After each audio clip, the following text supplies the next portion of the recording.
Hola, profe, mi nombre es Magali Carvajal y esta es mi simulación del desfibrilador. Entonces lo voy a poner a correr. Mi desfibrilador funciona de la siguiente manera. Esta perilla es para poner la energía en joules y esta es para mover mi frecuencia cardíaca, que debe ser menor a 20 para poder descargar. Para la gráfica, aquí se ve si yo voy a elegir la bipolar, con cuánta corriente me saldría y con qué frecuencia. Y si elijo monopolar me sale igual con qué corriente quisiera y con qué frecuencia. Entonces voy a elegir la monopolar. Empiezo el sincronismo, ya que sin esto no se podría hacer nada, ni con los botones del equipo, ni con los botones de las palas. Entonces inicio la sincronización, empieza a detectar los pico R y empiezo a cargar.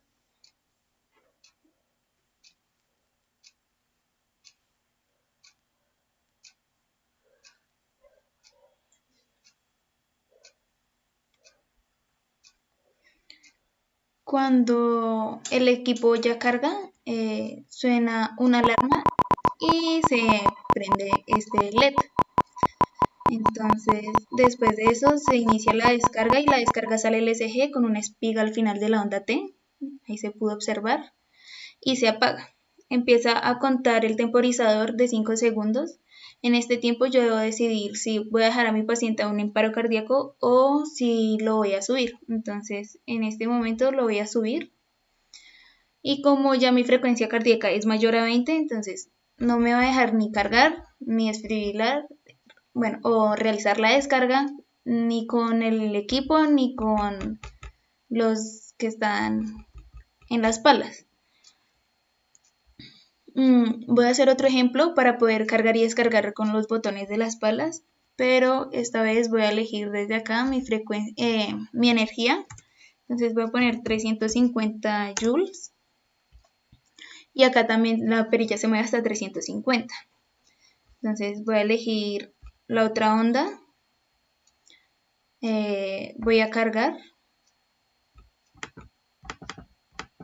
Ay, ¿qué pasó?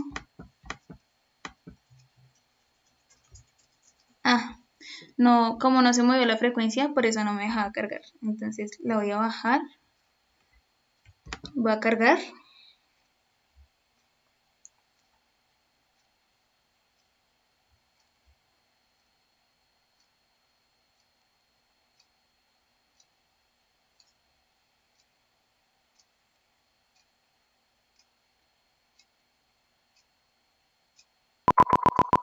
Cuando ya cargó, desfibrilo y se ve que al pulsar este botón, ambos botones de las palancas se pulsan y vuelve a pasar lo mismo, vuelve a contar el tiempo. Entonces voy a volver a subir a mi paciente para que no esté en paro. Y ya no se puede realizar ninguna descarga. Este botón es para elegir con qué fuente quiero alimentar mi montaje, entonces si es con batería o si es con fuente AC.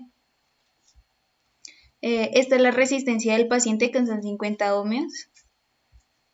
Y les voy a explicar el código. Entonces mi código es este.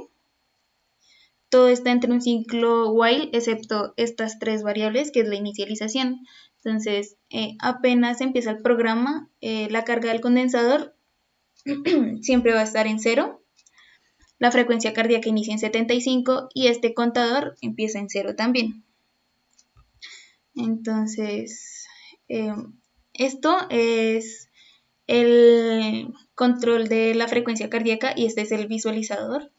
Esto también es el control de la energía y el visualizador.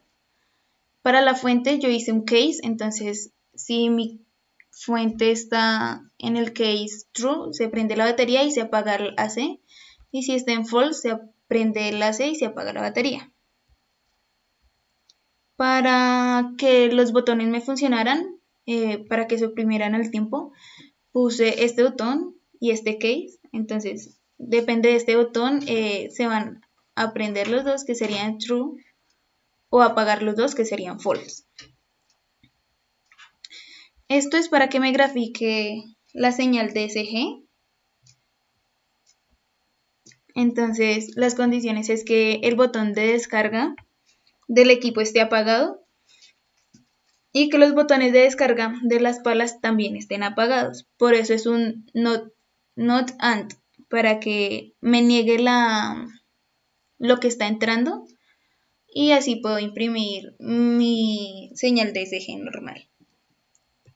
Para elegir el tipo de onda también es con una palanquita y en el estado true se hace lo de monopolar, entonces con los cálculos se realiza que joules es segundos, que es tiempo, por watts. Entonces despejo watts, que sería joules sobre el tiempo. En este caso son 4 milisegundos.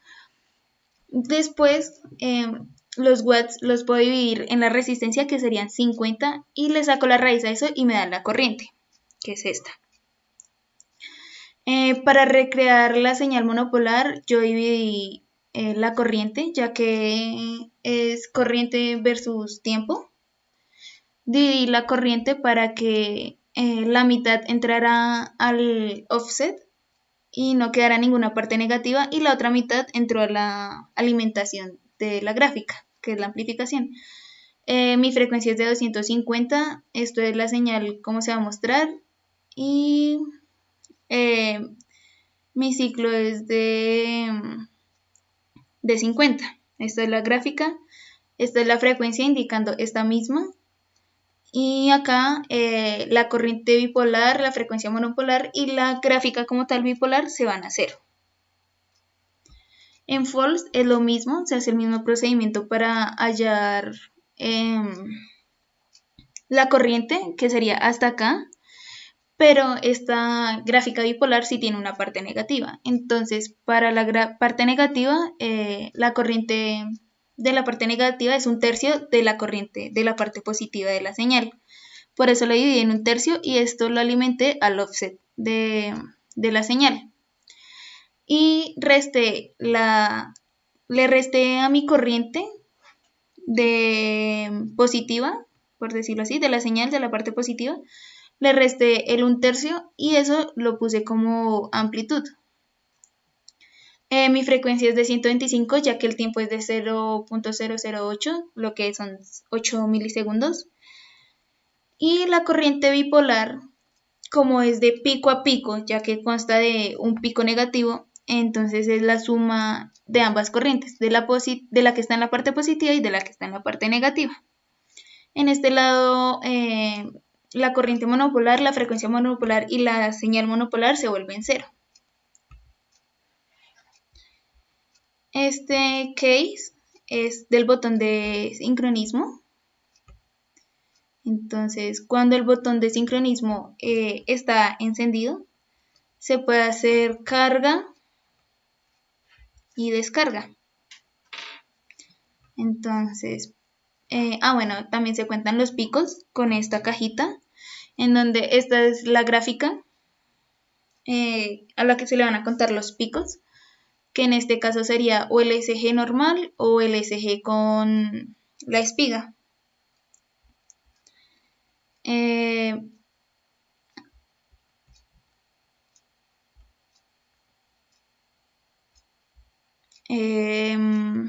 Este número es desde donde va a empezar a contar los picos, y este es un nivel que uno le da para que sea más exacto. Acá tiene dos indicadores, acá podría contar o picos o valles, pero bueno, solo se usa para picos. Entonces, para hacer la carga, uno de mis dos botones debe estar prendido, ya sea la carga en las palas o la carga del equipo. Y mi frecuencia cardíaca debe ser menor a 20. Si esta función no se cumple, entonces me lo manda un case en donde me apaga el botón de cargado, me manda el voltaje y la carga del condensador a 0 y me empieza a contar este contador. Este contador es para poder parar la descarga. Bueno, cuando estas condiciones dan positivo, entonces entra un true, en donde dependiendo del tipo de onda, entonces yo voy a sacar mi voltaje. Como para corriente monopolar no es mucho, solo se realiza ley de Ohm, que sería corriente por los 50 ohmios y eso daría mi voltaje. Y la carga de mi condensador es un contador que va incrementando de a 1. Y si mi condensador, bueno, la carga de mi condensador es mayor al voltaje, mentiras, es menor al voltaje, entonces él va a mandar un true y va a pasar esto. Cuando esto ya no se cumple, entonces me va a mandar un false y va a mandar lo que quedó en la carga de condensador, o sea, acá. Cuando es en el lado bipolar, entonces volvemos a sacar todo lo de corriente y a esa corriente le sacamos el voltaje con ley de Ohm. A ese voltaje lo dividimos en 3, ya que la parte negativa de la onda es 1/3. Y para finalizar, el voltaje pico a pico sería la suma de la parte positiva con la suma de la parte negativa. Ese es mi voltaje. En el informe se detallan las tablas. Y la carga del condensador es igual como se hace para el lado monopolar. Bueno, también cuando están prendidos estos botones y la frecuencia es menor a 20, prendo las alarmas. Entonces, si mi condensador es mayor o igual al voltaje, entonces me pasa true, el indicador de que está cargado prende y me suena la alarma sonora. Si esto no se cumple, esto se mantiene apagado y esto nunca va a sonar, ya que este siempre necesita una señal negativa y solo se puso a este lado. Y me inicializa otra vez este contador en 0 y el tiempo en 0. El tiempo está en 0 ya que solo empieza a contar cuando hace la descarga y empieza a contar los 5 segundos de espera de la reacción que haga el corazón y si el operario le va a mandar otra descarga o el corazón reacciona y no se necesita otra descarga. Para la descarga, que es este case, entonces mi frecuencia también debe ser menor a 20 y cualquiera de mis botones debe estar prendido, ya sea descarga o los de la pala. Cuando esto se cumple, entonces puedo imprimir mi señal con la espiga en la gráfica cardíaca y inmediatamente apago la carga. Cuando esto no se cumple, no se realiza nada. Para el botón de que está descargando también se hizo un case, entonces este case tiene más controles, más variables que lo controlan. Entonces para este también se necesita que la frecuencia sea menor a 20, menor o igual a 20. Los picos R debe estar apagado, o sea, no debe detectar ningún pico R. Y cualquiera de los botones debe estar prendido. Todo esto va unido a un AND. Cuando todo esto se cumple, entonces es cuando me prende el bombillito de que está descargando. Cuando no se cumple, me lo apaga. Este case es cuando mi tiempo, bueno, no es un tiempo, es un contador. Cuando este contador es mayor a 3, entonces me lo envía acá, en donde se empieza a contar el tiempo como tal de los 5 segundos y me apaga la descarga, me la apaga totalmente. Esto es para que se pueda repetir y se pueda hacer manualmente la carga y la descarga. Cuando se vuelve a prender la carga, este contador se inicializa en 0 y vuelve a empezar cuando tenga que ser necesario esta parte. Cuando es false no hace nada. Y este último case se hizo con el fin de que pues cuando la frecuencia cardíaca fuera mayor a 20 no fuera a prender nada, ni cargas ni descargas. Esto se hizo ya que no era suficiente con estos de frecuencia cardíaca, ya que cuando uno oprimía el botón se podía ver como si se hiciera una descarga, entonces no funcionaba bien el programa y por eso se le realizó este otro case. Y ya, profe, esa es toda mi simulación. Gracias.